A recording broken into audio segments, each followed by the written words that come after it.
Welcome into the Nashville Game Changers podcast. I'm your host, Jill Jelnick.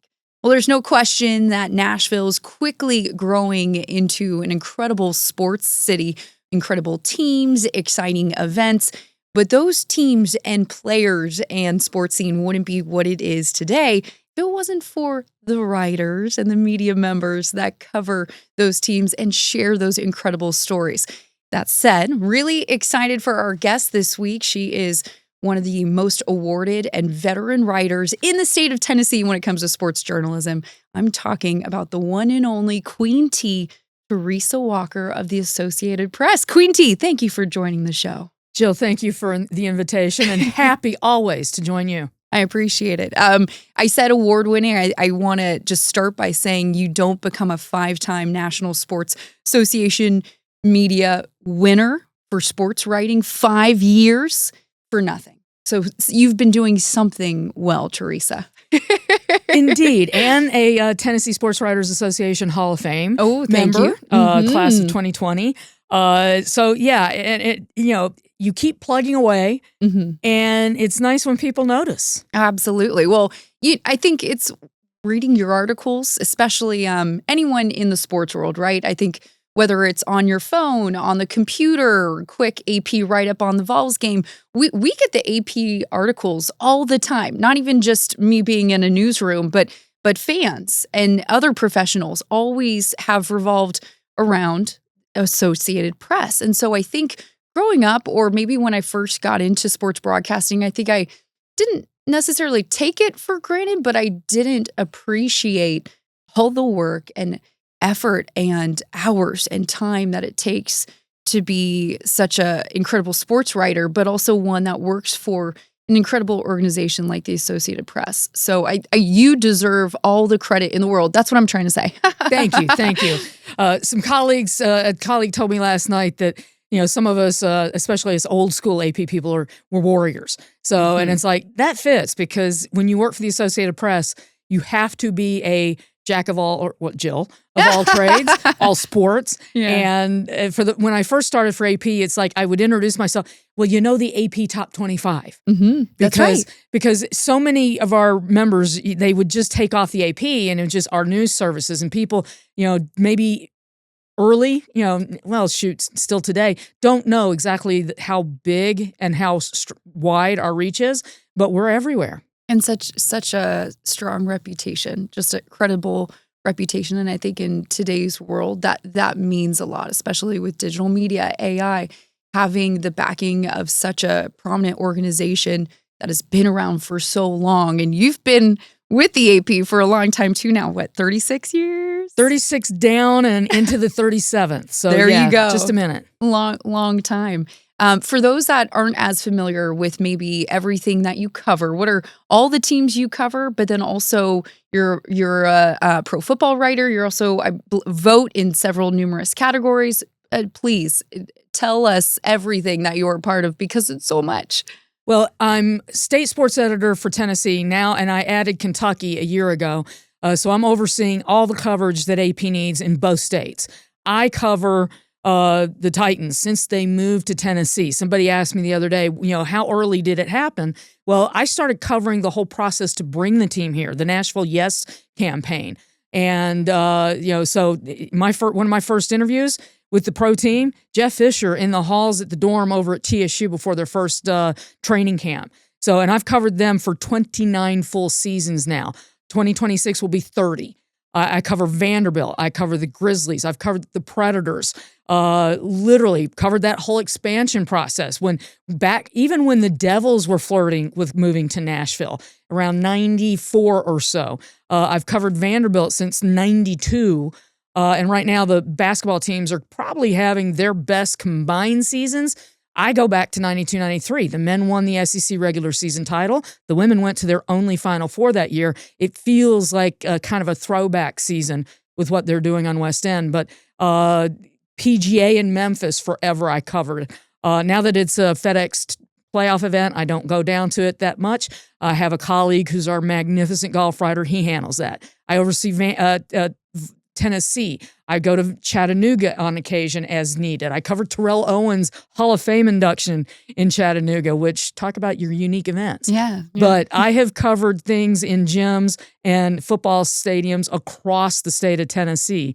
One of these days I need to sit down and count up how many places I've covered games at, because it's a lot. Arenas, stadiums, fields, stadiums. Yes, you name it. Yeah, I would say what, like 100 plus has to be in the state of Tennessee. Just alone. I once covered the one NAIA championship in Savannah. Covered the FCS championship, not just the one that was most recently held in Nashville, but back when it was in Chattanooga.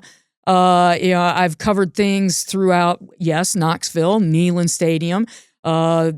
Thompson Bowling Arena, you name it, over here to Nashville. I've been at Austin Peay for games, Tennessee State, Middle. I mean, it's like, yeah, I need to sit down one day and do a chart, because, I mean, there's a lot. You also probably don't sleep very much, do you? No, not since the advent of social media, because it's too, I mean, that's the thing. With a flip of the finger in social media, I can keep tabs on everything that's going on in my coverage area.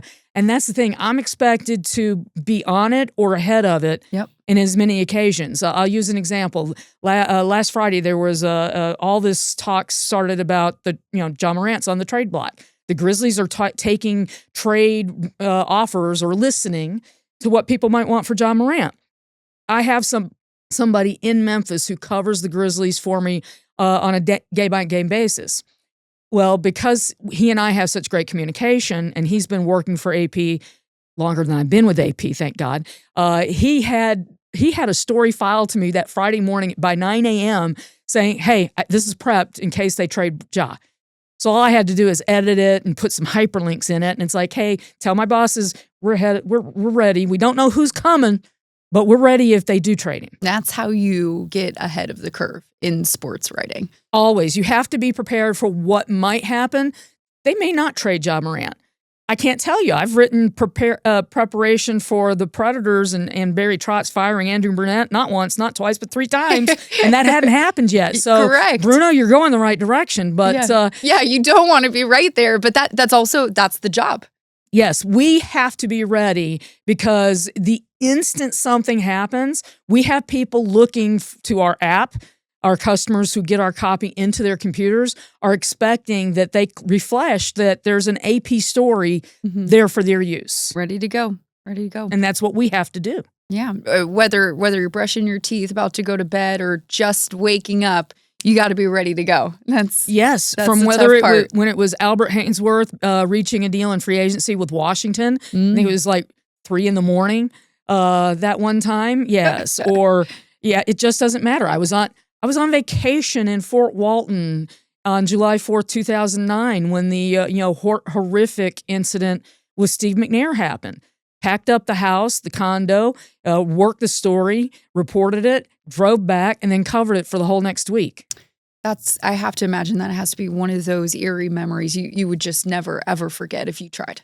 It's not something you ever want to deal with, but I think, that myself, my colleagues, and all of us in the Titans media, we covered it because, one, we knew him, and that's our job, and nobody can do it better than we can, because we knew the man and we knew the situation.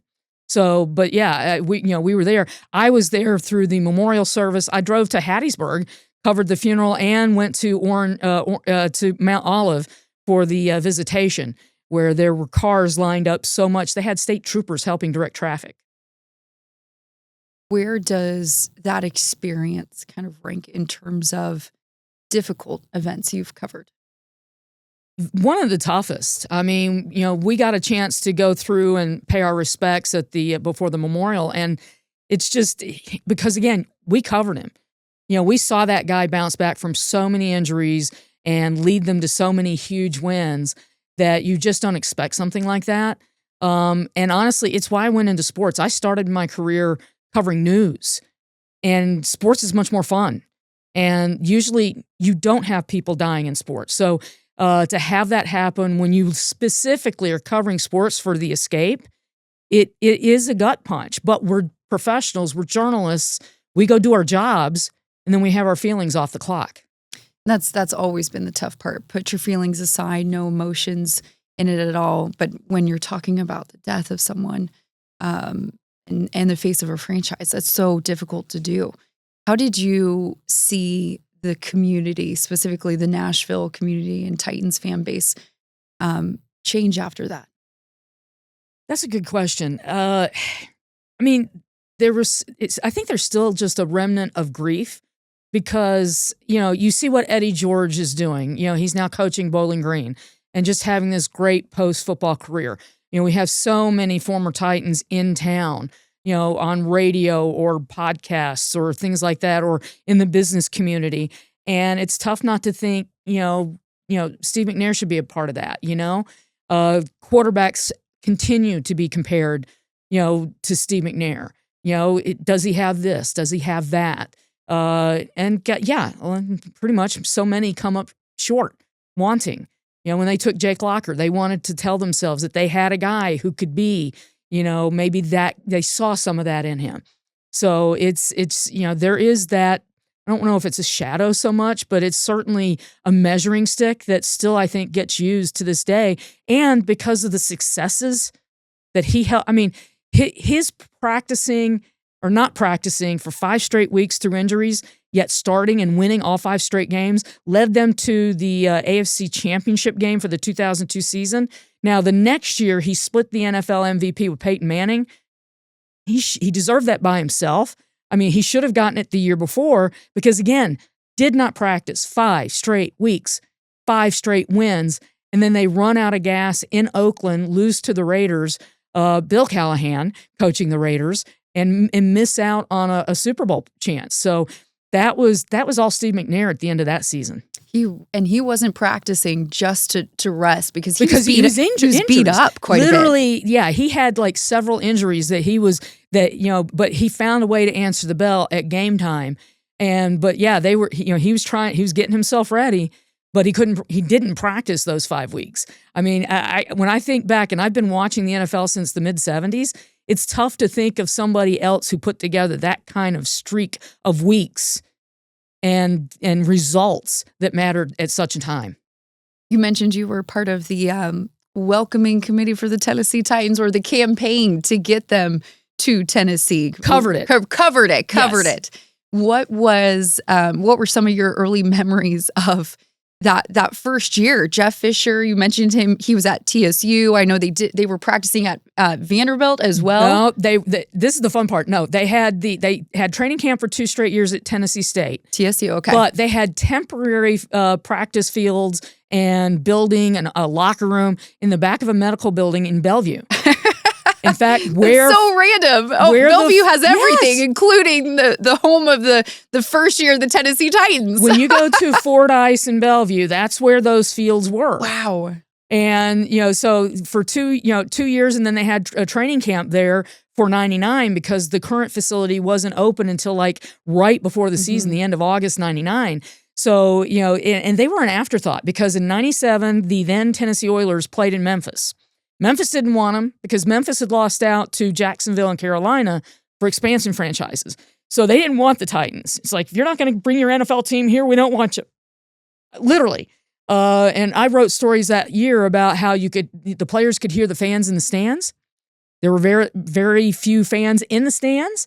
There was one day when they played the Baltimore Ravens that the Mid-South Fair next door outdrew them, it felt like, because you could hear and smell the fair over the game. And then in '98, when they played at Vanderbilt, again, people in town just didn't really care. And, they introduced the new uniforms in the spring. They've got the new stadium that they are going into. And there's a little bit of interest. And yes, they were sold out. And they had a nice little sellout streak for quite a while. But it was more curiosity then. But when you go 13-3 and Music City Miracle, those kind of things. And it was really fun during that playoff run because I go around town and people, they were talking about this team like it just gotten here. And in fact, when I look back, there's some people act like the Tennessee Titans only arrived in Tennessee in '99. And it's like, no, those of us who actually drove to Memphis, who went to the games at Vanderbilt, where Ryan Leaf left with a win with the Chargers, Randy Moss and the Vikings played. I mean, over at Vanderbilt. So it's like there were actually 2 seasons before then. But when you have that kind of season, that's what kind of galvanized everything for this franchise and cemented them here in Tennessee. Oh, no question. Brad Hopkins was one of our guests on the show, Nashville Game Changer. He said the same exact thing. There was something about that team. It was just special. You mentioned Music City Miracle. What do you remember most from that game? That was so fun because it may have been the last early kickoff for a playoff game because it was before noon local time. And it was kind of a cold, chilly day. And, they kicked the field goal to go ahead. And so I'm standing up, literally getting ready to go down to the locker room because my colleague, Barry Wilner, was writing the game story. I was going to go down and write a sidebar about the Titans. And so I'm standing up close to the line where the play happened. And I'm looking down and watching it. And I'm like, okay, that's a lateral. My only question is it going to stand? And that's what I'm processing because I was thinking, what am I writing? Yet another playoff loss of misery on top, because I once, back in the 70s and 80s, I watched Earl Campbell and the Houston Oilers with Dan Pastorini to Warren Moon. So I was well aware of the franchise's history before they got here. And so I'm trying to process, okay, this is yet another. And then that happens and you see everyone's on their feet. My husband, who was in the stands, actually went to the restroom at that time. Oh, no. Missed the play. People who had left the stadium were stopped, waiting, trying to hear. And you're watching him go under the hood, the official, and then he comes out. And, I know that it's called something else in Buffalo. But by the barest of margins, the play stood. It was a lateral. And suddenly it flipped. And so I'm writing about that, and I got to toss in how, the reminder from one of the 70s AFC Championship game losses to the Steelers, Mike Renfro and the touchdown that should have been. So I get to throw all that in, and then I went on a playoff ride with the team because I went to Indianapolis for the divisional. I went to Jacksonville for the AFC Championship game, went to Atlanta for the Super Bowl, and that was just an incredible run because that's why we love sports, is because you cannot write this in advance. No, you can't make it up. You got to live it.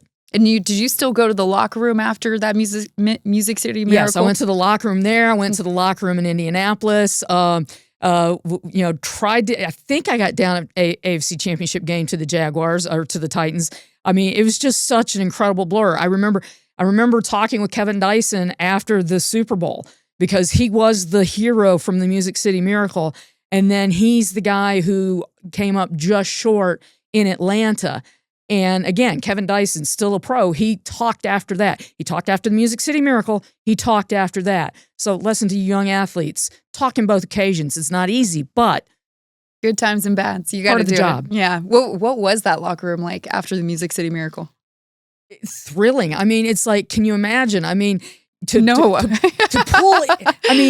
pull off a play like that in that moment. And, that game kind of had everything. You had, Rob Johnson for the Buffalo Bills lost his shoe at one point. And then, Kevin Dyson wasn't even supposed to be on the one on the field because of injury. He gets tossed into it. And, just the execution of the play. And I know, I talked to Frank Wycheck about it a few times after that, and Lorenzo Neal and Kevin, of course. And, when we were doing our 100th anniversary of the NFL, we revisited that play again before the Buffalo Bills came here for a game that season. And it's like, looking back is amazing. But in that moment, I think that people watching and the people in that locker room were just stunned, and all you can do is just enjoy. And it was just a exhilaration. And, it's kind of like, did that really happen? Yes. Yes. But it's the playoffs, so you don't have time to truly enjoy it because they had to go to Indianapolis the next week. Yeah. Yeah. They had to keep on going. One of the best moments in, if not the best moment in Titans history. For the Music City Miracle, but also that playoff run to the Super Bowl. Yes, because that is their one and only Super Bowl berth and their one and only AFC Championship game that they won. I was there in Oakland when they lost that one. The injuries just caught up to them. And then so many, it's like when I count up the Super Bowls I could have covered with the Titans, then I get sad. You're listening to the Nashville Game Changers podcast with Teresa Walker of the Associated Press. We'll be right back after this.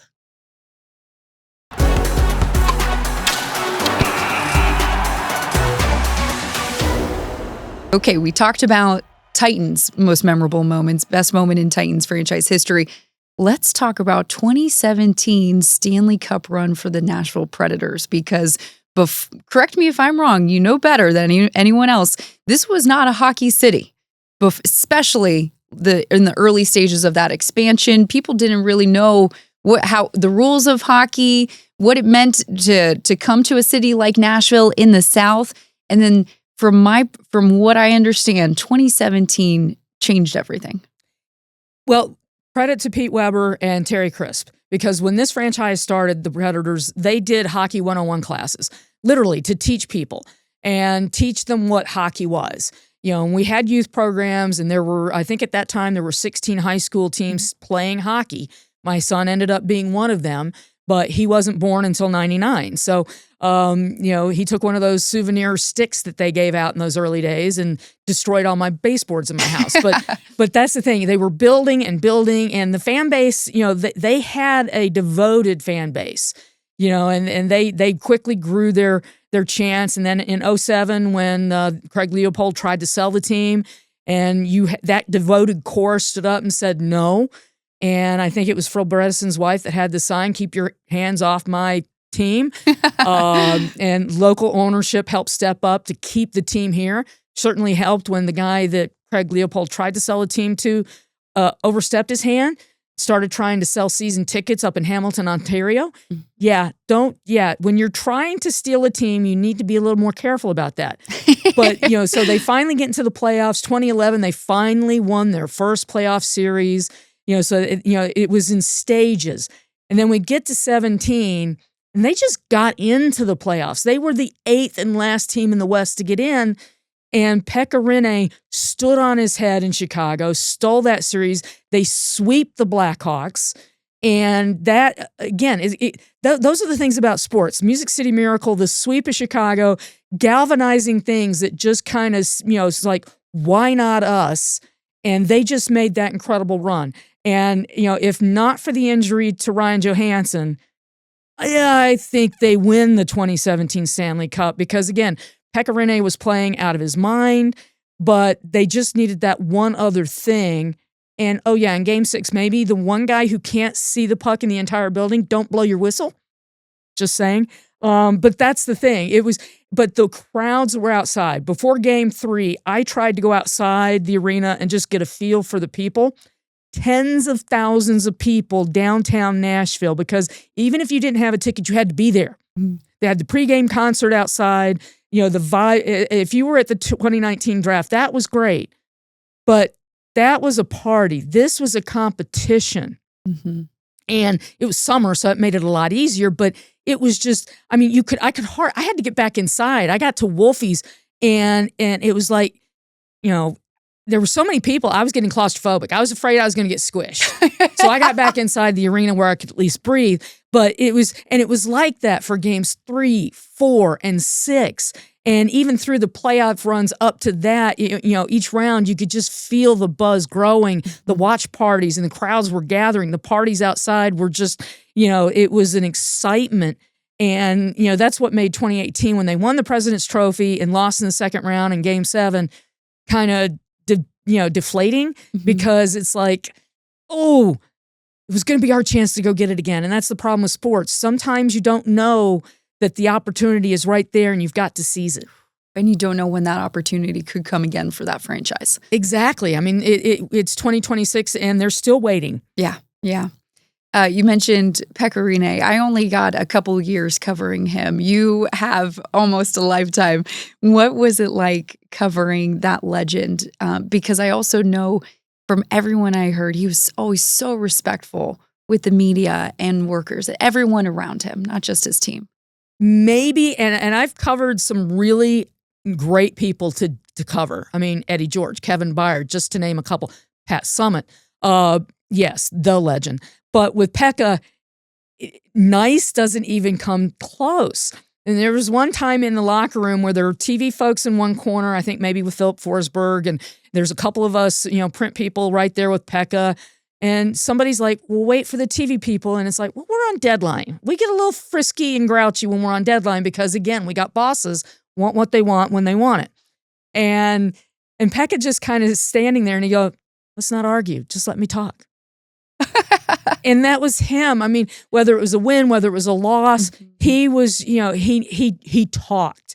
And, that's the thing. It's like, fans love to hear from these folks, but that's the thing. It's not easy to talk when you've been hurting or you've lost. And we have a phrase for it. It's called a stand-up guy, go-to guy.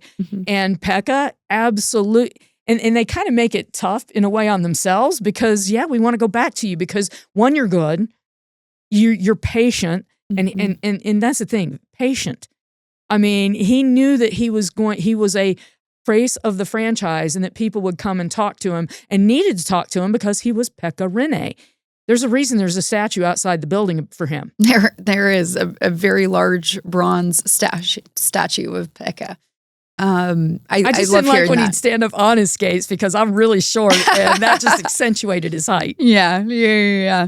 Other than the environment and the fans of that Stanley Cup run, what one thing sticks out to you that you remember the most? Oh, that's good. I think it's when the aftermath of Sidney Crosby banging PK Subban's head on the ice, and then then they come here. And there was just a crowd around Sidney Crosby trying to get his take on it. And I couldn't even hear him. But I had shoved my phone with, shooting video through, another thing of being short. I could just shove them through the arms of the cameraman. And I got exactly what I needed, but I couldn't hear a thing. And it was like, yes, everybody had to know. I mean, talk about your drama. I mean, we got Sidney Crosby, PK Subban, two big names in NHL hockey. And it was just... it was back and forth. It just felt like a bit of a heavyweight fight. And it felt like they were going to find a way to force a Game 7. That's what made the kind of the stunning end to Game 6 just kind of it's like, oh, the ride's over. Yeah. You're listening to the Nashville Game Changers podcast with Teresa Walker of the Associated Press. I was a basketball player growing up, and even though I grew up in Southern California, Pat Summitt was a name I knew at a very young age. I was always a huge fan of her. And I even knew as just a teenager what she was doing for the sport, for women's sports, for basketball. I had a deep appreciation for that at a young age. And so when I happened to take my journey to the other side of the country and eventually Chattanooga, one of my first big assignments was actually her celebration of life. I want to say a couple months into my first big TV sports job, they sent me to Knoxville only because actually my sports director happened to be on vacation. And one of my first big assignments was driving 3 hours from Chattanooga to Knoxville and covering the celebration of life in Thompson Bowling Arena. And that was one of those eerie, weird full circle moments for me because it was someone I admired from across the country, but then had this opportunity to cover and share her story, her impact. And so I am very eager to hear your time covering Pat Summitt and what she meant to you. Well, as a female, icon. Her message, whether you're playing basketball or not, is if you work hard enough, you can be whatever you want. And excellence is accepted and you can be that. So that was the message I think that I personally took. But when I moved to East Tennessee in the mid to late 70s and got to watch her coach the Lady Vols in the AIAW, because some of those games were televised on ABC back in the day. So I'd watch some of those Final Fours, and we didn't have female sports on TV except from the Olympics. So it's like I was just soaking it up. And then I go to the University of Tennessee, and I had a class my freshman year in Stokely Athletic Center, and I had a 3-hour gap. So I'd go hang inside Stokely Athletic Center, just sit in the seat, take a nap. Sometimes I get to watch her run her team through practices. And, I think back, now, and it's like you'd have to go through so many, barriers. Now we have sports information people telling us practices at this time, you can watch this much, then it's your availability's at this.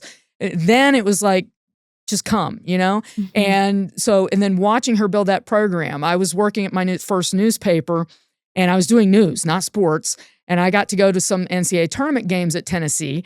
And it's like, bring home some of the stats and stuff or the quote sheets. We'll write something up the next day because I worked at an afternoon paper. So I'd sit courtside for some of that, but I wasn't allowed to write. Mm-hmm. So I got to start watching it. So when they won their first title, I watched with some female friends at my paper. And it was like, it was just nice to see that program finally do what had been expected for so long. But then that wasn't it. I mean, she goes and wins 8 of those. And then I am at the Associated Press, and when they had the three-peat in the 90s, and going in to the fall after the three-peat, they'd just gotten the three-peat. So I was doing a story about Pat Summitt for our basketball package. And I was pregnant in 98. And unfortunately, I was going to take a flight with her from Knoxville to Tunica for an alum event so I could interview her throughout and get to color and thought, it was not a good pregnancy. So I called Debbie Jennings and I said, Debbie, I don't want to throw up on Pat Summitt. So can I just come over to Knoxville and interview her there? And it's like, okay. And we go in there and close the door. And anyone who's had a chance to sit down with Pat will tell you this. The woman just had, I mean, you could see how she sold her program to recruits. I mean, to be a coach, you've got to be part salesman. But she just had charisma, intensity, and I mean, boom. And the fun part was we just started off talking about like a 15-minute segment in that game against La Tech because I told her, I said, watching that reminded me of the Showtime Lakers because of the way they were playing. And that was just a fun moment for that conversation. And then I get the story turned in and editor says, you got to cut it. And I said, why? I can't cut that. And it's longer than the men's college basketball preview for the season. And I'm like, I don't care. All right, I'll try. I cut 200 words. I said, I can't cut any more. It was the longest story I think that we had. It might have been right around the spot of how long the men's basketball preview was. I couldn't cut it anymore. So anytime and I covered her at SEC tournaments down in Chattanooga, NCAA games in Knoxville, and also over in Memphis, Nashville, you name it. I was at the, I think it was 98, the regional final that was at Vanderbilt against, I think it was North Carolina, and that gym was packed. And it's nice to see Vanderbilt women getting back because I remember a game, Tennessee Vanderbilt, where the fire marshal had to close the doors and say, no more can come in. I think Vince Gill was left outside among those. So it's like, to see what she did to build women's basketball. And I saw a comment from Don Staley the other day that, that Pat Summitt made us feel like everyone feel like there was a bit of Tennessee in every one of us. And that's, I understand that. And the way I take that is the idea that we can be the best at whatever we choose to be. And so I was actually going to a haircut when I heard the news on the radio that she had been diagnosed, because I had a sports writer in Knoxville, and Beth Rucker at the time was handling that and everything. But it's like, I'll admit, I cried in my car. And the sad thing is the variation, my mom had ended up dying of Alzheimer's. And so I don't know if it was just, and my grandmother had died already of Alzheimer's. So just to hear that to happen to that woman was a kick in the gut. And then before she passed, we had a tip. One of my colleagues had gotten a tip that she was not in great shape. And so I was tasked with writing an appreciation of her career because I was there. I covered her 500th win in Jackson at the Omen Arena. I covered her 900th win, I think it was, at Vanderbilt over the Commodores. I was there when she set the record and they renamed the court in her honor in Knoxville. And so I got to cover a big chunk of her, key moments in her career. So I wrote her an appreciation. But that was a moment that, just for what she stood for women, let alone what she did for women's basketball. But you look around women's basketball. I've covered three women's basketball runs at the Olympics, Rio, Japan, and Paris. And Also, we've got Athletes Unlimited in February here in WNBA. Whatever's going on, she was one of the key pieces that helped lay the foundation for everything that's going on in women's basketball across this country. Shoot, around the world. No argument. No argument there. Certainly not from me. Certainly not from me, T. Stay with us. You're listening to Teresa Walker of the Associated Press right here on the Nashville Game Changers podcast. We'll be right back after this.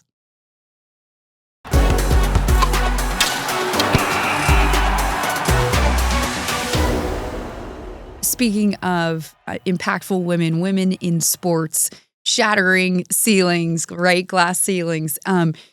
For you, growing up watching NFL with your mom in the 70s, when did you first believe or want to have a part in the sports world? Well, see, that's the thing. Growing up in the 70s and going to journalism school at UT in the 80s, covering sports never seemed an avenue. Never. Because, it was my mom and I watching sports. My dad didn't think women should do anything with sports. But she and I were the ones watching Ken Stabler and Terry Bradshaw and, Pastorini and those guys. And I watched sports with her, not with my dad. So she used to love to take me around her friends and have them try to fake me out and stump me on sports, knowing that they couldn't. But there was no internet. I didn't know that I could maybe, subscribe to, and we were a poor family growing up in East Tennessee. So I could not subscribe to anything. Once I got to college, there was no internet, kids. I couldn't go to social media or Google something.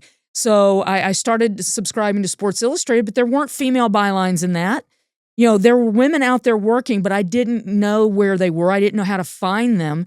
So, my goal coming out of college, I thought I wanted to be a foreign correspondent. I studied Russian and Spanish in addition to French, and I was going to, I wanted to go cover the Soviet Union at the time. And I come out of the University of Tennessee and started the Daily Times in Maryville and got to write all of 3 sports stories while I was there. I covered my alma mater in a football game. I wrote a sports column, and I wrote a feature on a local racing tire company. But that and the football game came because somebody quit and they needed somebody. So, I come to the Associated Press after sending out over 75 resumes that year. AP was in the first 7. I wanted to be at AP, but never thought I could do sports. And when I came to AP, that's all I did for 2.5 years. I wrote college football, basketball game stories, minor league baseball. I was taking calls from sports information people all over the state, writing 200, 250-word stories that were going around the country. And I did that for 2.5 years. I got one of my bosses, they tested me.